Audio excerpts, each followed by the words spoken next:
we're so grateful that you woke up that morning and saw what was happening and were able to respond as quickly as you both did. So here you go. There's an envelope with some money inside and a letter, and we're just so proud of everybody. Thank you. Thank you. You're welcome.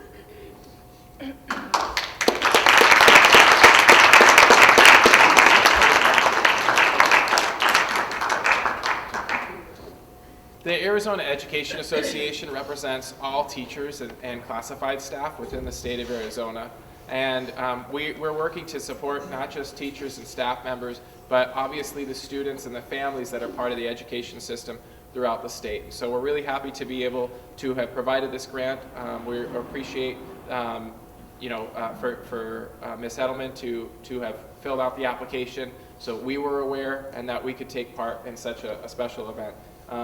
You guys are doing something right with this young man, so congratulations and thank you so much.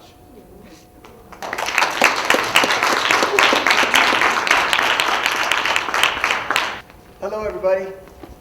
My name is Barrett Baker. I'm a captain with the Tucson Fire Department, and I'm our public information officer. And what that means is that anytime we have bad things that happen in the city of Tucson, I have to go to those incidents and find out exactly what happened, and then I type up a media release, and then those are the things that you see on the news. And so we see some great things, and we get to talk about those a little bit as well. And this is one of the things that's great, even though it happened because of a bad incident.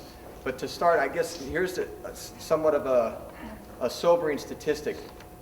50%, over 50% of the people that die in house fires die between 11 o'clock at night and 5 o'clock in the morning. And why would that be?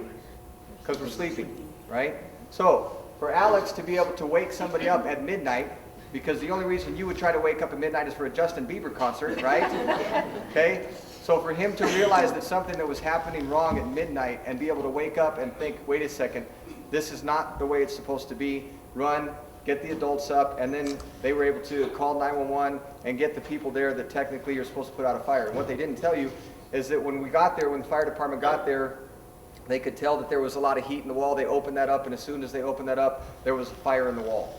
So if he does not wake up, and it's 3 o'clock in the morning instead of 12 o'clock in the morning, then obviously I don't have to finish that story. Things could be very, very different. So fantastic job by you. Proud to be standing by you today. Alex never lost his cool. When Grandma says, get the fire extinguisher, he didn't know where it was. Nobody knew where, but he knew. So he ran downstairs and got it, brought it up. And everybody had a chore. I instructed Tina, get 911, I'm going to go down and turn the power off. But he knew that he was dealing with Grandma, and he gave her the fire extinguisher. She didn't know whether it was going this way or that way, but he did. And that's how we were able to snuff it. But he never lost his cool or his calmness. He just proceeded with what he had to do. So it's ALEX? Yeah. And then SANCHEZ? Easy, yeah. Alrighty, and you are 7th or 8th grader? 8th. Okay. Alright, so Alex, what was going through your mind when you found out about the fire and kind of you were getting instructions from your family members and trying to resolve the situation? Nothing, just to go downstairs, go get the fire extinguisher quick and bring it up as fast as I can. And what else?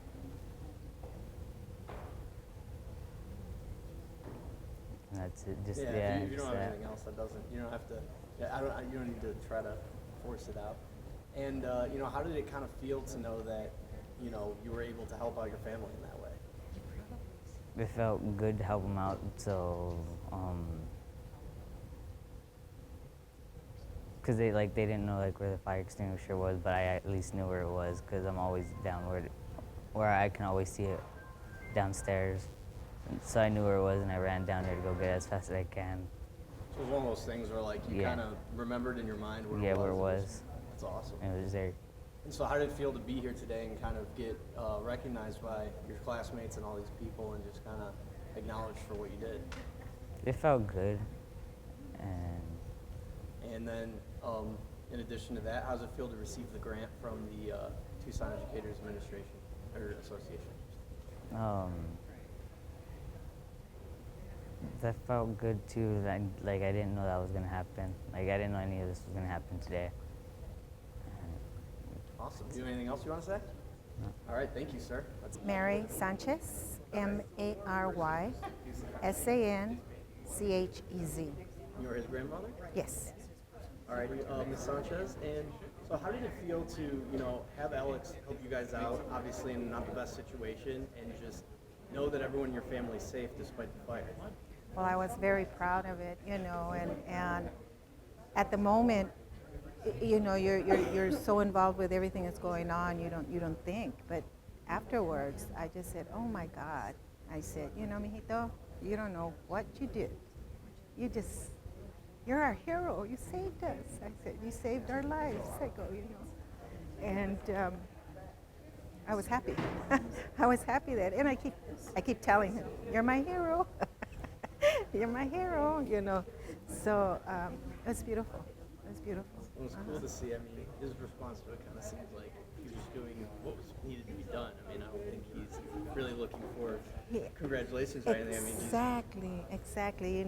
He just took control of the situation. All right, so first, could you please stay and spell, and then your 7th and 8th grade teacher here at Maxwell? Yes, I'm a 7th, 8th grade science teacher here at Morgan Maxwell K-8. My name is Katie Edelman, Katie Eddleman. Thank you, Mrs. Edelman. And so, how did you find out about how Alex did this awesome thing for his family and just kind of came about coordinating this event? Well, I communicate regularly with his grandmother about his progress, and his grandmother sent a message to me through the main office telling me that she was no longer able to communicate via computer, so I called to find out what had happened and learned that the family had had a fire. And when I began to hear the story about how Alex came forward to help the family, I thought, wow, this is really something special and needs to be recognized. That very afternoon, I got home and opened up my mailbox and saw this letter from the Arizona Education Association informing me that the grant had been awarded. And I thought, the timing is just perfect. We need to combine these two events and make a celebration for Alex. Barrett Baker, B-A-R-R-E-T-T, last name's Baker, B-A-K-E-R, captain and the public information officer with Tucson Fire Department. Awesome. So, Mr. Baker, speak a little bit about Alex's situation, how he handled it properly, and how you, from the firefighter standpoint, like to see something like that in that situation. Well, bad things happen between about 11 o'clock at night and 5 o'clock in the morning. That's when we see over half the deaths that are involved due to fires take place. So for him to be able to come to his senses, for lack of a better term, just after midnight, when most people would be in somewhat of a haze, and understand that there was definitely something wrong and act on that, get the adults in the room, and again, if you woke up at 2 o'clock in the morning and your house is on fire, what are you going to do? It's not something we generally practice, so you either react the way we want you to or you don't, and in this case he did a fantastic job of, again, understanding something was wrong, got the adults in the room, they investigated further, and then they were able to call 911 and kind of get the help on the way. So basically, if you could write a book on how to do it, he did a great job doing that. So on that note, how does it feel to be able to come here, not only thank him, give him the award on behalf of the fire department? I think you want to be able to make a difference in people's lives, and this was technically a bad situation. When you see the destruction that fire causes, not only from the fire itself, but the smoke damage and things, it really can turn your life upside down for a short period of time. So to try to turn that into a positive and have him recognized in front of his classmates, we're hoping that just does big things for him. And again, it's a bad thing, and yet his reactions to it were so positive. So be able to give him a pat on the back and tell him that we're proud of him, it does give you a very good feeling.